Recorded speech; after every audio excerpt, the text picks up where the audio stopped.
Welcome to your daily dose. My name is Robert Cochran, and I'm very proud to be here with a man I'm happy to call a friend, a new friend in my life. His name's Mark Solomon. We have some similar pathways in our lives, and yeah, we're well met. So, Mark, thanks for being here. Glad to be here, Robert. It's a pleasure. So, for people who don't know you, I'll give a brief introduction of what I know, and then you feel free to yes and or correct or anything. Okay. Mark is known as an editor, among other things, one of my favorite films, Shrek. Many animated films is where it seems you really cut your teeth. You Mhm. have a background in the industry that goes to about the same time as mine, somewhere in the mid 90s. Is that right? It's about right, yeah. Yeah, and I landed at UCLA in 94. So, we have that background. I wasn't in the animated world, but I love the animated world. We're both storytellers. hmm And later, I got involved with Parkinson's because of my dad in 2001. And you were diagnosed when? 2023. So So it's almost, recent. yeah, 2.5 years ago. Right. And that was, I think, one of your initial emails to me was kind of you're figuring out your place in this part of your life, in this part of the world. Is that right? Yeah, that's right. I sort of retired from editing. I did that for about 30, 35 years, Yeah. and it was a good long run. And but circumstances change, and I really wanted to figure out a way to pass on what I had learned about editing and storytelling to the young people coming up. Because I remember how people were kind to me when I was starting out. When I was like looking to break into editing, it sort of functions like a guild where there Mhm. is an apprentice and then you work up to assistant and an associate, then you become an editor. And when I was reaching out to editors when I was first starting, I made a point to say that part of my I thought that if you could help me get my feet in the door, that I would do the same and help people in the next generation when it was my turn. And that's what I feel like writing a book about editing is about, and talking about storytelling and the creative ways to apply storytelling techniques to various fields, including health and Parkinson's. Mark, where can people get the book? And I'll put it in It's on the Amazon. okay, great. So I'll put it in a link in here as well, over the shoulder. I've read it once. I'm looking forward to reading it again. It's an incredibly fast read, was for me. You write very convincingly, very in an editorial way. You're spare, and Yeah. you invite the reader in. One of the many things that I love in there that stuck out, and I shared the story with my daughter, who is a burgeoning artist in her own right, Uh-huh. um, was about the Japanese theater. Can you reset for me? I forget the term exactly, but how Japanese theater invites the audience in. It's a beautiful segment. That's It has to do with, before I started as a film editor, I worked in the theater and I wound up doing a summer theater in Connecticut one year after I had moved to New York, and then it was about fusion theater, combining Eastern and Western cultures, and I found it fascinating. We did a Balinese play, a Japanese play, and an Indian play. And the Japanese culture related to the performing arts is so specific about how to engage an audience and carry people's interest and reveal something at the end. And the Mm. beginning, it's about taking the audience to engaging with a dialogue with the audience from the very beginning. That you, before a word of dialogue is spoken or before the first scene starts, the actors wait upstage behind a little curtain Yeah. and they listen for the audience. And this is what we were taught, is that actors listen for the instruction of the audience. Or instead of in the West, a stage manager gives the cue Right. and says, 5 minutes to places, now there's places, cue the lights, cue the curtain, off we go. Right. It's much more sensitive to have the actors started, I thought, which is what the Japanese do. Fascinating. And they wait for the audience to become calm and settled and ready for the show to begin, and then wait a little longer so that they become a little bit uneasy and restless. And then they start to wonder, is something wrong with the play? Is the production going to start? What's going on? Somebody should do something. And then the actors say, raise the curtain and enter the performing space so that all eyes in the room are focused on one place. And then what they do is listen to the audience breathing. And the performer aligns their breath with the audience's breath in the room, and then over the course of the performance, directs and shifts that breath so that it follows what's happening in the show, which I thought is a very subtle and detailed way to apply getting people on the same page at the same time in a room ready for a performance to begin. Like, because a lot of times in the West, you talk about, even and in a movie, it can apply to just because you imagine what the audience is going to respond. That's right. And look at there's so many things I want to jump on. Let me just go to that moment because do you have any background in improvisational theater? We talked about that. Just a bit, just a bit. So I don't know if you know this part of it. I studied with a couple of the, groundlings and Uh-huh. certainly comedy sports. I opened up with them, but the biggest, I think, philosophical one that landed me was Second City, right? They to me got improv in a way that aligned with me most deeply, and I still do things with various Second City people. Uh-huh. One of my teachers, she taught us, her name was Liz Allen, and she taught us what she just called the game. And she trained in Chicago. We studied in Las Vegas when they had a show out there, but she Hmm. studied in Chicago with some of the big ones there. They have all their, masters of various eras. And she just called it the game. And what happens is, like a typical improv performance, they come out and say, hi, we are whatever the silly name is, and we need a suggestion. You get the suggestion, and it's a word or a phrase, something great. I heard, boom, and you take that back. And then the group huddles up, makes a circle, like almost a football huddle, Hmm. and they don't say anything. And that goes on as long as it needs to. It's so similar to what you said that Huh. the audience kind of starts looking at them going, what's going on? And the group's job is to really, really intensely listen to each other, right? That nobody's supposed to make a move. Something will happen, a breath, like you said, or Hmm. a sigh, or the way someone moves their foot. And then everyone's job is to mirror that, to yes and that. And all of a sudden it becomes something. And then it just organically becomes this thing. And the audience is like, what's happening? And the performers don't know, but we're just mirroring the reality of this moment, and it's so heightened, and then it explodes, right? Uh-huh. And somebody grabs a thread of it and starts a scene, That's and we're off. wonderful. Yeah, and it so reminded me of what you said because I love that idea, that principle of the audience going, is there something wrong? Because, well, I mean, you can't engage someone almost more deeply than that because they're showing we care. We Hmm. watch the. I think so many performers miss this, and I've been in this place too. The audience wants you to be brilliant. They didn't pay Yeah. for you to suck. Right, exactly. They left their house, came out to see a show. They wanted to be good. So they get concerned because they're Hmm. trusting that you are going to be good or that something's Hmm. going on. If it's really screwed up, oh no. And who knows where they're going with that, but there is a collective, oh no. So the way you captured that and then culturally placed it in an area I didn't know, I just love that. And it's one of the many wonderful anecdotes in your book. Thank you. Thank you. The Japanese stuff, there's wonderful things to learn from it. And just the idea that different cultures have a different way to approach the performing arts, a different way to see a villain and relate to a villain or the opponent or what's beautiful. Yeah. Because the music is so different, like Japanese theater or Chinese opera, it can sound so dissonant to Western ears.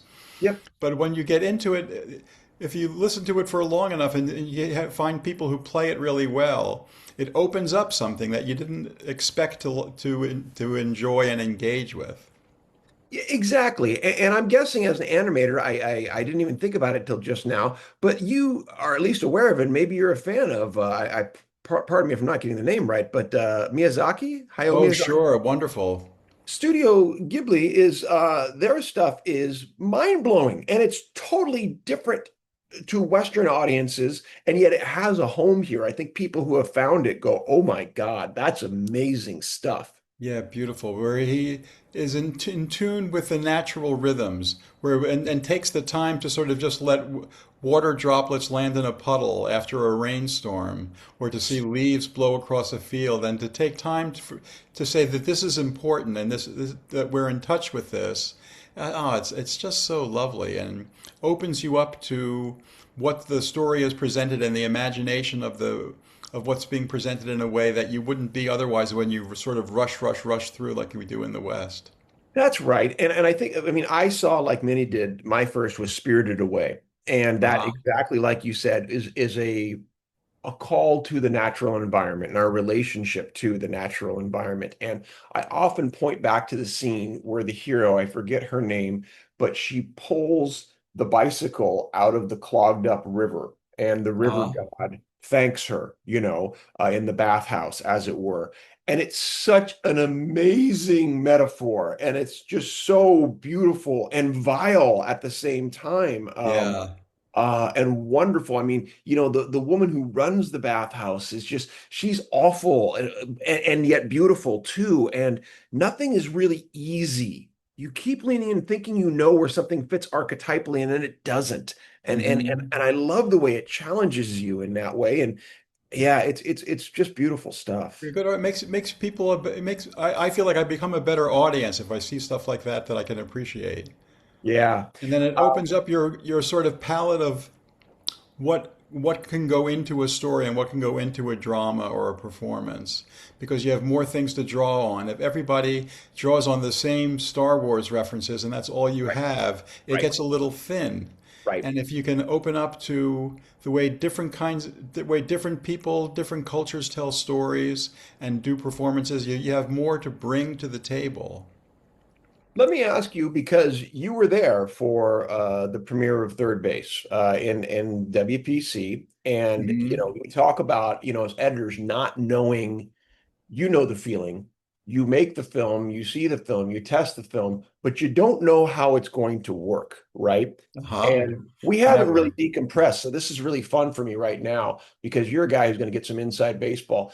That film, um, have you seen any of the other three Boys of Yes, Summer? I saw Second Base, I think. Right. The A one with shortstop. Dave Parker. Shortstop. You saw that with Harvard. That's how we first met. That's right. Right, So you right. saw that one. A much more straightforward documentary, right? Kind of, Yes. what you'd expect. This one, by design, as you saw, was different. And it has a backstory of, have you ever seen Adam Sandler's stand up on Netflix? Do you know those at all? He's got, A little bit. yeah, one called 100% Fresh, and the second one was called Love You. Uh, And it's typical Adam Sandler. I know you either love him or you don't. I happen to love him. And his music and his silliness combined with his heart was so attractive to me in his latest one, in Love You, where that was literally the theme. And as everything was falling apart and they staged, you could tell things, mm, not working. He kept using that as a mantra. Love you to his wife who was there, love you to his backstage people who were helping, love you to the audience, love you uh, to the tech crew. As oh God, love you guys. From his coffee not being right to the stage falling apart to the TV monitors not working. And he kept going, oh, the fight, a fight almost breaks out in the audience. Oh, come on, guys, love you. Come on. And that, I must have watched that 7, 8 times, and I studied it before I filmed what was the heart of Third Base, me giving that presentation, right? And I mm, wanted it to have some of that because I said, this in my Parkinson's journey with my dad for 25 years now is our story, is that's been the force that has got us through more than anything else is our love for each other. yeah, That clearly that shows. Yeah, and I mean the culminating song, which I'm so proud of, I wrote and Will wonderfully performs. It's all going to hell, and I love you, right? It's somewhere between Monty Python and Mr. Rogers, Yeah, yeah. is the That's feeling of it, good. right? And he performs so brilliantly. And you guys just, this was the thing that I wanted to get to and really hear your feeling about.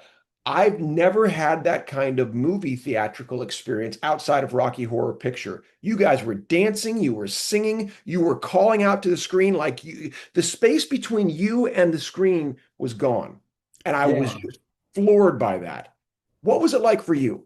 It was like, because I had, it was clearly like I was part of an existing relationship that you already have built an audience and people that relate to it and love being connected to the story that you're telling so that Mm. it's not there and I was coming in a little bit I had seen one of them but I didn't have the same experience that I felt like I was a part of yes, like a Rocky Horror Show, that where it's like it's participating in the event. It's not just consuming what's being presented, but it's like playing a role and joyfully in what's a shared event, so that you leave with a feeling that you were part of it in a way that was participatory, which is great. It's great to have. It was great to feel a part of that and to see the joy that people had in knowing how to respond and knowing and having experience with this. And it was like, oh, I want to be part of this. See, and thank you. I'm so glad that that translated to you. And again, you have the film aesthetic to speak about it on a level, where we can, like I said, talk shop. The underlying part of that, why it's so important to me, is because of the nature of Parkinson's. We know that Parkinson's unchecked can cause isolation or lead to Yeah. isolation. And isolation is a killer. We know that, Hmm. right? And even knowing it, I don't think we trumpeted enough. That was, as you saw, what I was trying to really raise the temperature and volume or the stakes on in that we need to treat the psychosocial emotional at the same, if not higher level than we do the physical symptoms of Parkinson's. Hmm. And the general public outside of the Parkinson's world doesn't know anything about the psychosocial emotional side. I mean, they really don't. Yeah. And I don't think it's their fault, you know, Agreed. Yeah. right? Because I'm guessing before you were diagnosed, what did you think of what Parkinson's was? All I knew was is what you see from the outside. I mean, do you see people with tremor or to have like involuntary movement? And that's what I knew it as. Yeah. And it started for me like long ago. Like whoever thought that your sense of smell disappearing and that your handwriting getting small would be related, or that the thrashing around at night because you're acting out your dreams has something to do with all this the same disease or the same effect on your self, your body and mind. Yeah. And And then I what? think your spirit too, right? Because when your mind Yeah. starts tricking you, go ahead, please. And I think that I mean, I think what you're leading to is this idea that connection is medicine, which I heard first from you, which is beautiful.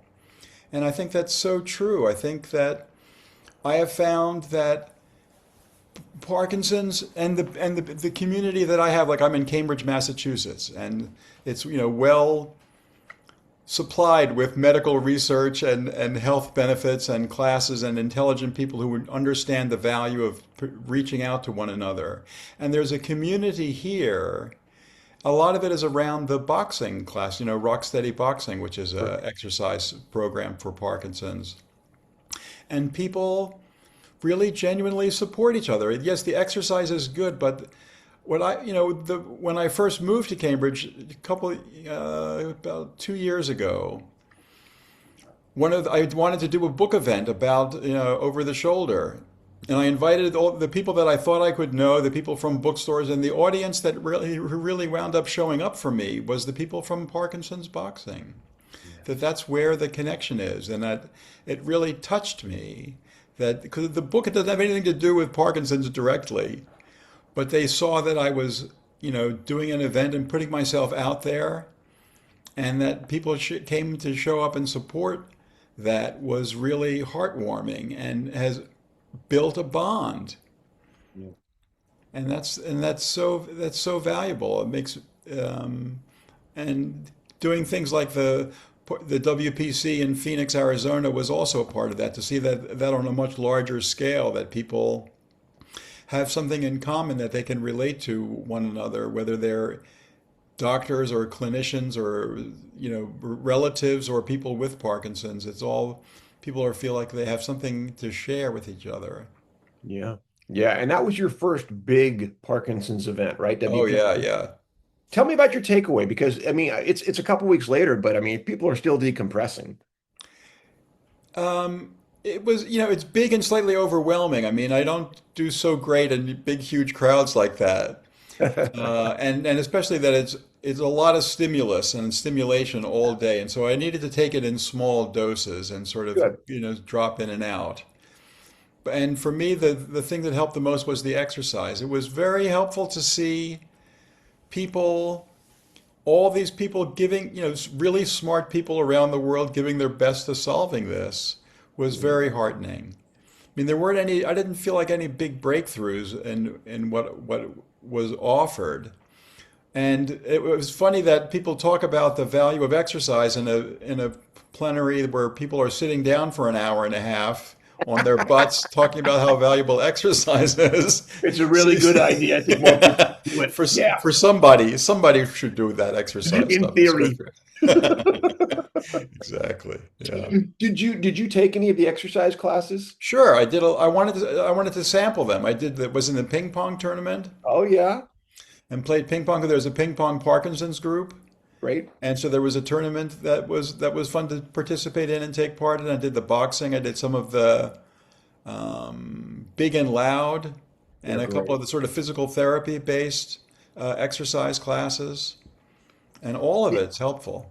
Did you happen to do either of the dance programs with David Leventhal? I've met David and I've done a program with him before. I didn't do it for this. The Okay, schedule so you didn't know work him. out for it, but I think it's beautiful what he does. He's one of my favorites, and he had a woman with him there, and I'm gonna forget the name. I think her name is, oh gosh, I'm gonna get it wrong. Is it Sarah Robichaux, maybe? That Um, sounds right. yeah, up That in sounds familiar. Canada. Hmm. Yeah, like he has, I think I get it backwards, but I think his is dance for PD and hers is dance with, and hers is an offshoot of his, US, Canada, and they're Uh, friendly. It's not like there are weird competitive things in the Parkinson's world. I don't know if you've run I'm into sure that. eventually I would find that out. Yeah. Yeah, but they are super friendly, and I took Dave, as you saw, he's in the film, longtime, friend for me, and I'm a huge admirer. And then I met Sarah for the first time there, and she was at the screening, and she just went nuts for it too. And I ended up somehow, I don't, if you were at the closing ceremony, I was on stage dancing. I didn't even mean to, but I ended up in her. It's like I was going to compliment her, and then one of her assistants says, "Oh, are you part of the closing act?" And I was like, "Sure. Why? I mean, I have to say Yes, yes because I'm and an yes, and improviser, right?"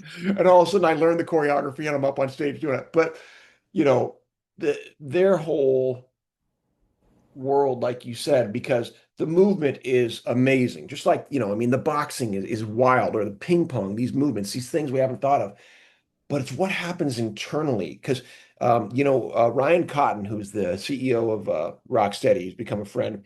He was talking about this interesting dynamic that people walk into the Rocksteady gyms for the first time and they go, "Oh, that's not me." Right? And they immediately put themselves in a box or are almost out before they're in. And they need someone, and I know this feeling so well because it happened to me on the improv stage too, to like take their hand and go, "Come here, just do this one thing. Oh, I can do this." And then try this one thing. Oh, I can do it. And all of a sudden you're doing it. And, 60 minutes later, I'm a boxer. I uh, never knew that, right? Because I thought boxing meant getting my head kicked in. It's like, oh, you wait, non-contact boxing. Oh, wait, okay, that's something. yeah, it's closer to dance. Yeah, it is. And by the way, and the primal screaming and the fist bumps and all that stuff that says we're here together. I mean, I love that environment. Yeah, there's my first Rocksteady boxing. I mean, it was a shock because I Mhm. had just gotten the diagnosis, and the neurologist said, "This is something you can do. Take this Rocksteady boxing. People Cool. seem to like it." I went, Yeah. "Okay, I'll try that. If that's going to help, let me try it." And I got there, and my first reaction was this sort of crestfallen feeling, like this is my peer group now. Yeah, man. It's like Exactly. this is where I am. Hmm. And then I came to sort of see people dealing with it as individuals, and that Yep. they're all human beings, and everybody's on their doing it on their own journey.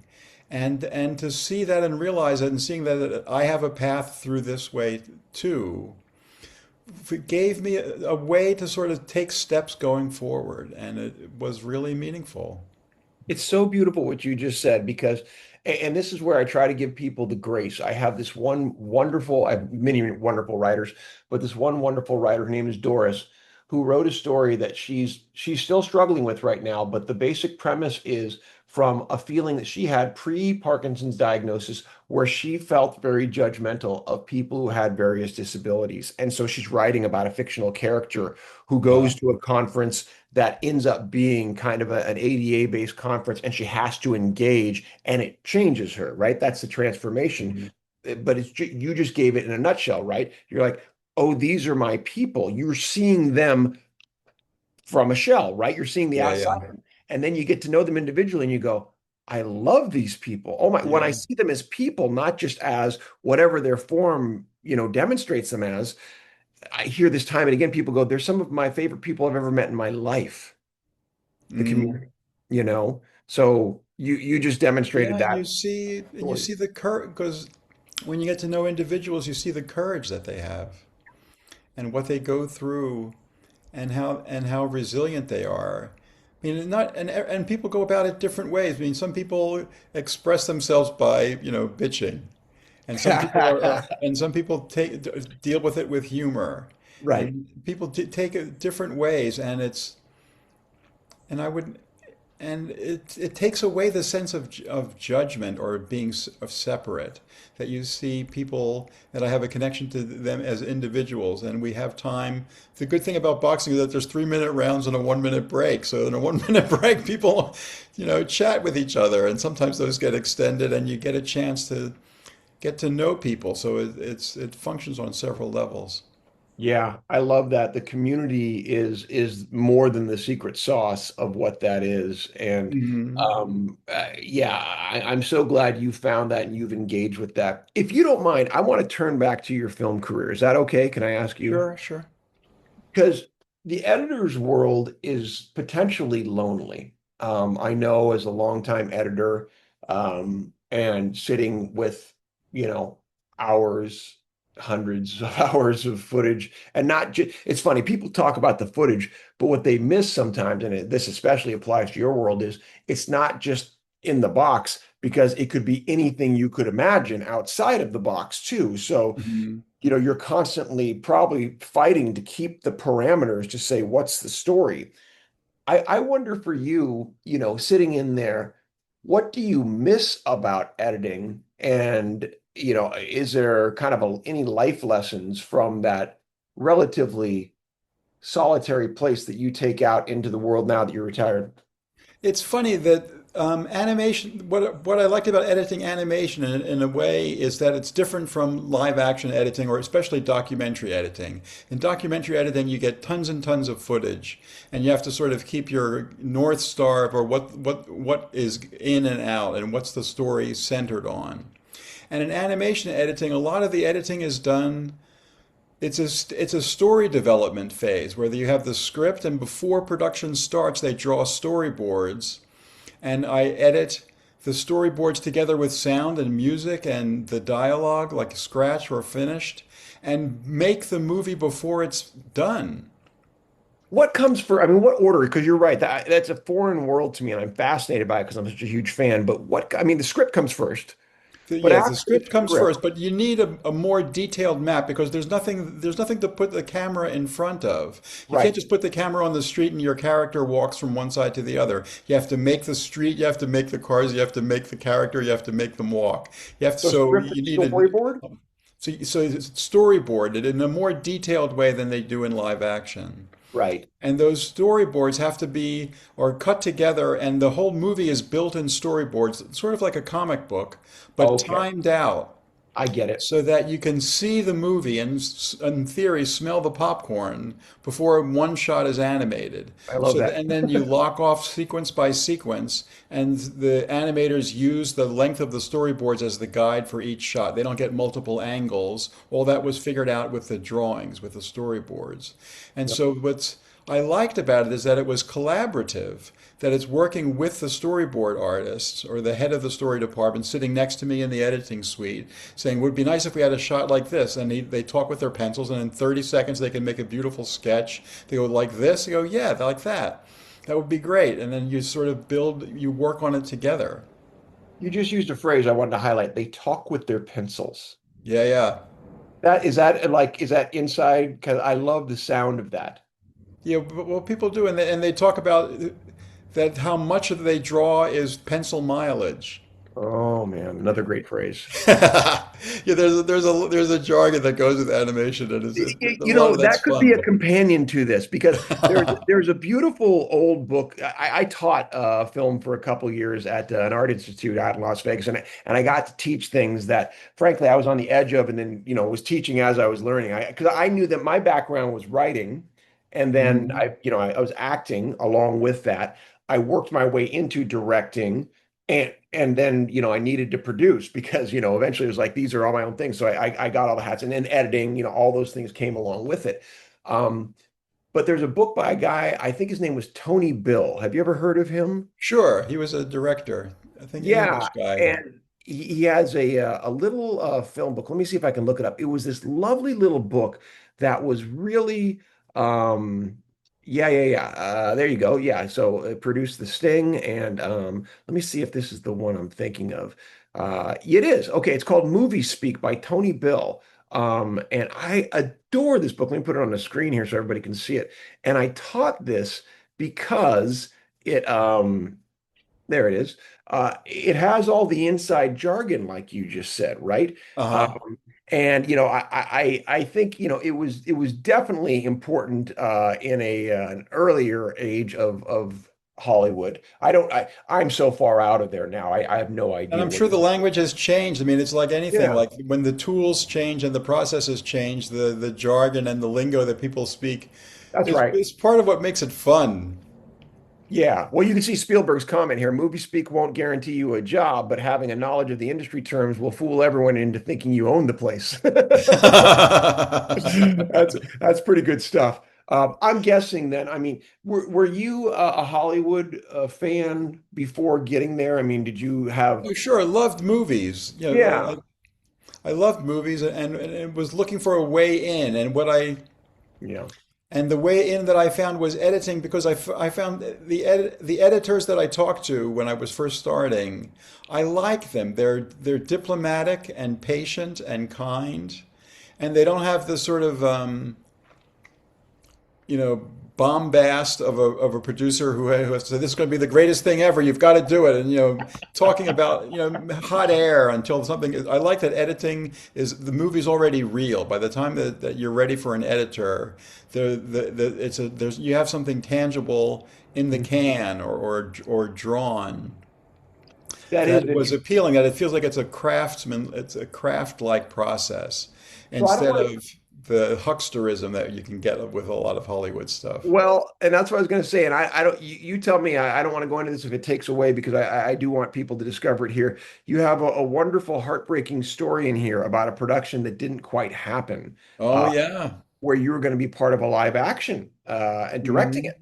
Um, is that something, I mean, you can allude to? Because I mean, people I think should read it to really get it. But I mean, can you talk about either the heartbreak or the hucksterism? Because I've got my stories too. And it's a big part of that, you know, puffing hot air because they're salespeople beyond belief. And boy, some of it sounds really good, Well, a lot of it sounds good, and that's part of the fun of it, that it's not dry like banking or something. right? That it attracts personalities and storytellers who paint a picture, Yeah. and they paint a picture for to raise the money, to get the cast interested, to get the script writer to tell the story that somebody wants to get told, to get people involved and sort of lead a parade. I mean, it takes a personality like that to do that.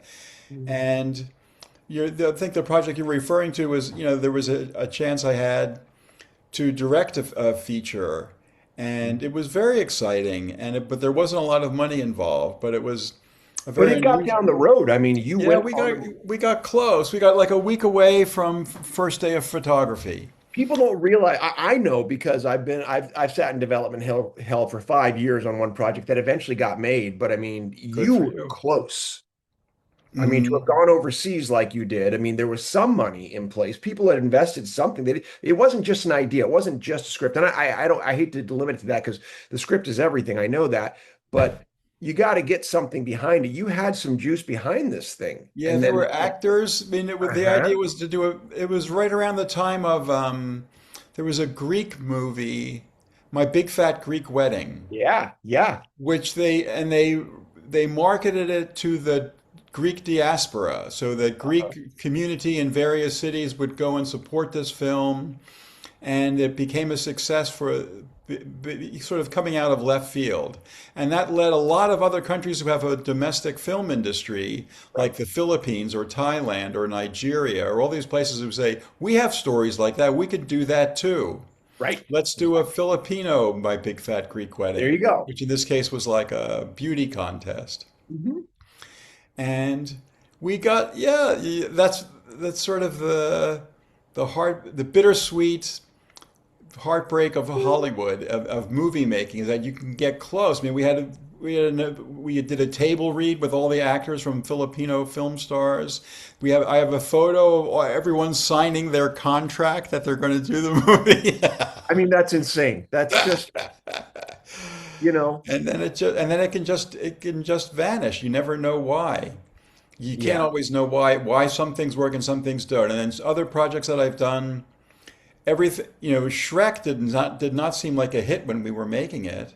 That's wild because here it is, one of the most beloved animated films of all time now.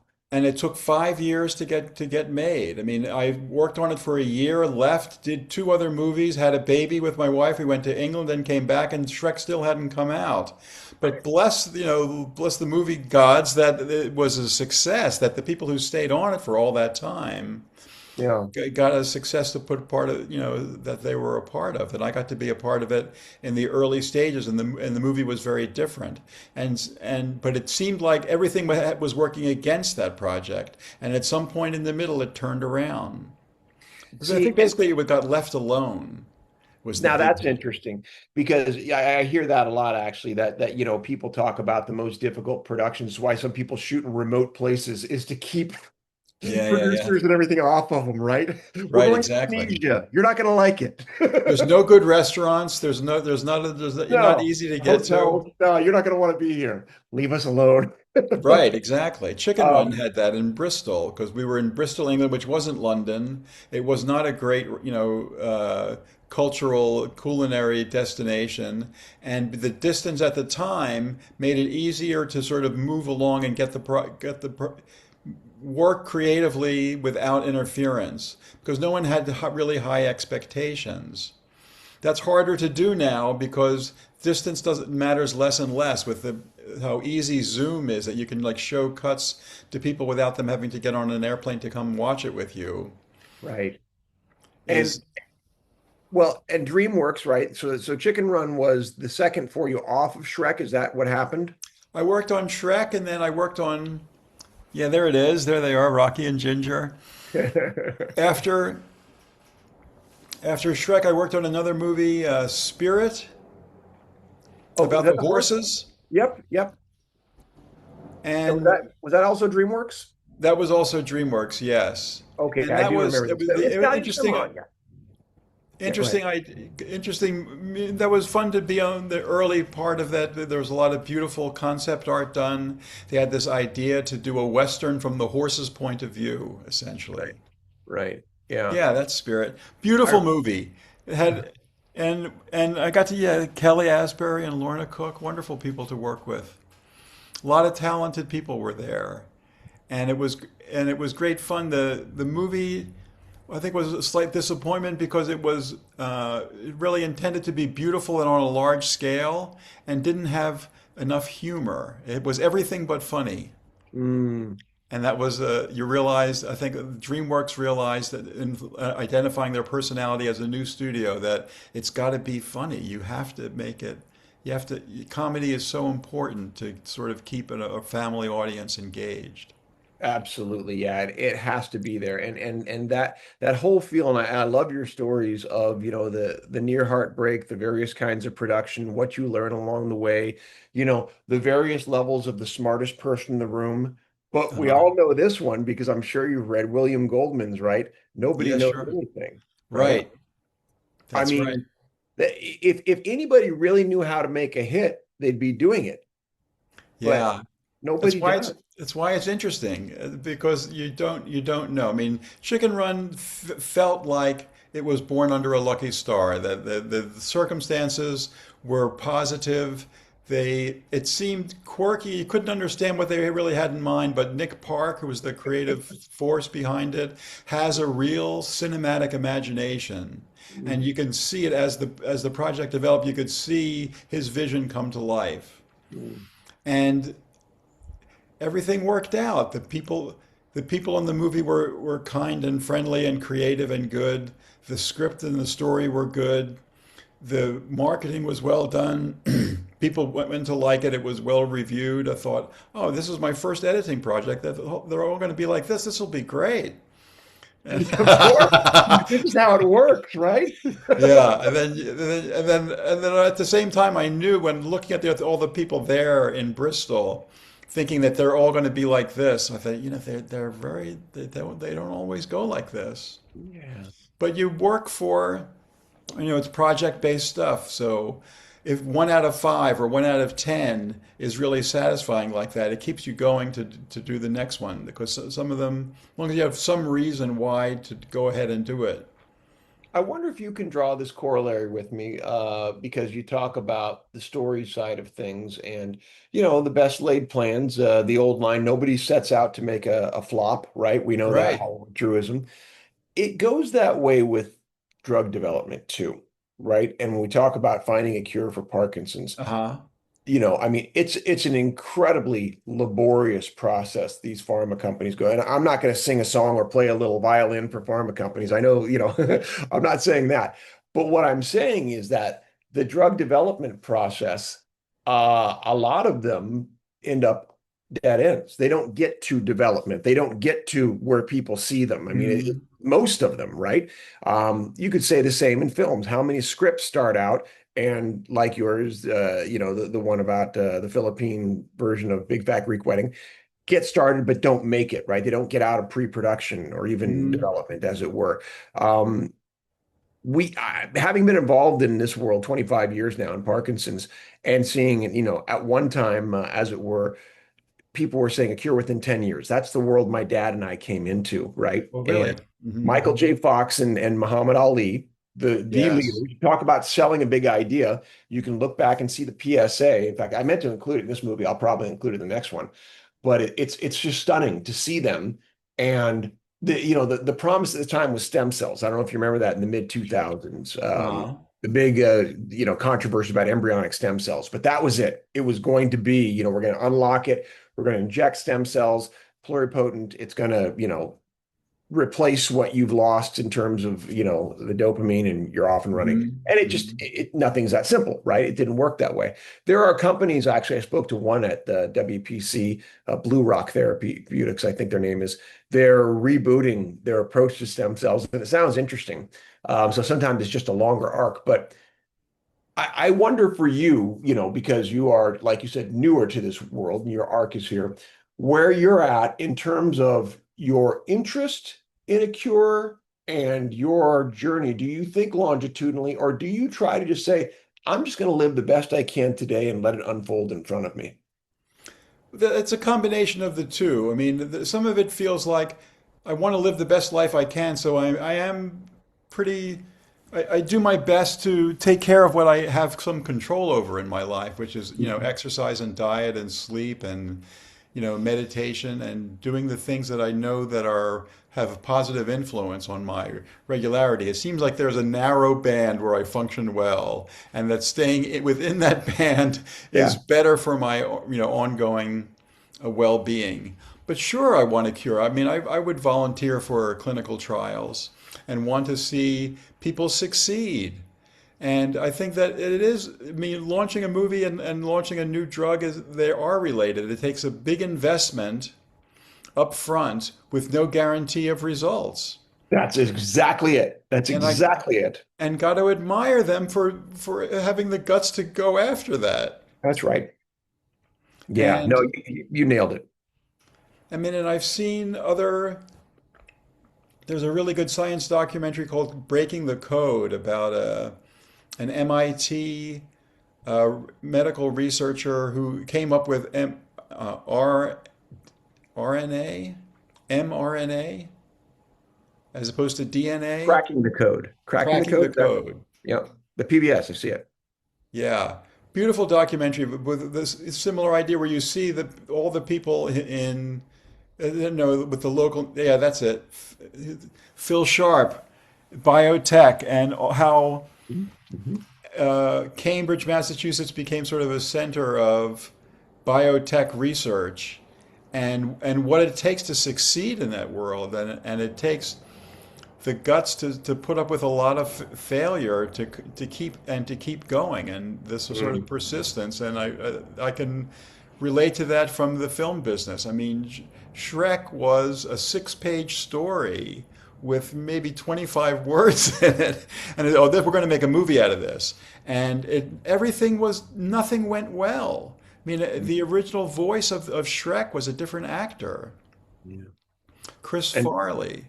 and God bless. I mean, Chris Farley, geez, I mean, it's not there's nothing wrong with Chris Farley. It just wasn't the right for that role He died. I mean, during the production. yeah, he did Well, because it that's made sense with with an actor like that. I mean, it made sense for the voice of an ogre to come out of a big body like that. So yeah. it sounded right. So But he he was, was in I didn't even know that. He was actually doing great work and he died. had done yeah, had I done a didn't lot know of the that. voices. I But didn't. troubled Yeah. soul died young. Oh And yeah. it No. took and that what studio wouldn't just say, okay, well that didn't work. Let's shelve this project and go focus on something else. And DreamWorks and Jeffrey Katzenberg, the head of DreamWorks Animation, somehow saw that that story was worth keeping and keeping a crew on without an actor Yeah.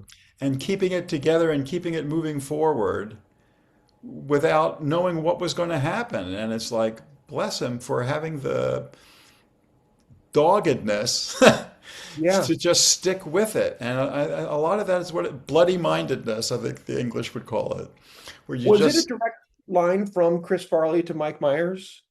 yes, I think he was the only next choice, but they had to wait a respectful amount of time before recasting. They had to Did, give him a chance to say yes or no. He recorded, Mike Myers then recorded the whole voice and decided, you know what? I don't like the sound of this. I think it would sound better if it had a Scottish accent. so did you ever meet Mike or were you involved in that at all or Around for around? recordings. Well, and that's the thing I was going to ask you is because of the process, like you say. So he was aware, did he listen to what Chris did? Yeah, probably. Yeah, yeah, Because I'm they sure. knew each other. Yeah, They they crossed paths on worked together from SNL SNL. and obviously loved each other in the way they did. And like you say, tragic ending, all too common, unfortunately, in that world. And that's another line, and maybe you know better. I haven't looked into it, but I wonder how much Mike said, I want to either respect Chris's work or I've just got to make this my own because the Scottish thing was clearly his own. And it's something he's so brilliant at along the lines of, I was just rewatching the first Austin Powers and loving it. And yeah, I mean, him and I mean, the unbelievable stroke of having Eddie Murphy as the donkey. Yeah, yeah, he was wonderful. And Cameron Diaz was perfect. I mean, so many people in that thing were just so spot on. You can't imagine anyone Mhm. else after the fact. I mean, I'm sure Chris Farley would have been beautiful. It would have been different. Yep, exactly. Yeah, there Yeah. were other characters. I mean, if Shrek had parents at one stage, Mm, interesting. and it was Well, the and as it developed, I mean, the later ones, I love the second. I hated the third. I loved the fourth. Uh, uh so what have you thought? Because you haven't been involved in the later ones. What did I you didn't think? work on any of the later ones. I was around DreamWorks for the first sequel. I mean, the first one's my favorite because I had an inside seat, so that Yeah. I loved that. But they're very clever, and the people who worked on them, I thought did beautiful work under much different circumstances. In some ways, much more difficult. They didn't have the benign neglect that we did on the first Shrek, where people ignored it because it didn't smell like a hit, so that people didn't want to put their fingerprints on it. But on the sequels, everyone did. Everyone wanted to say, I had a say in that. I This was the part that I had something to do with. Mark, I And don't know if it's a book that anyone is calling for but me, but I do hope you'll take a look at Tony Bill's book and you'll start to look at some jargon that you have that you're just dropping nuggets that are beautiful. Benign neglect is another one. Um, that speak toward the spirit of what you experienced and some of the shorthand, the way people said things, the way you talked about the way people write with their pencils. I mean, It's beautiful metaphorical stuff that helps us see the world differently. And I can't thank you enough for giving us a look behind the curtain at some of this. Oh, my pleasure. My pleasure, Yeah. Robert. It's been a lot of fun. Mark, we'll definitely do it again. Hang out. This is the end of the dose, but I want to talk to you for just a second. Sure We'll see thing. all you folks later on. Have a great day.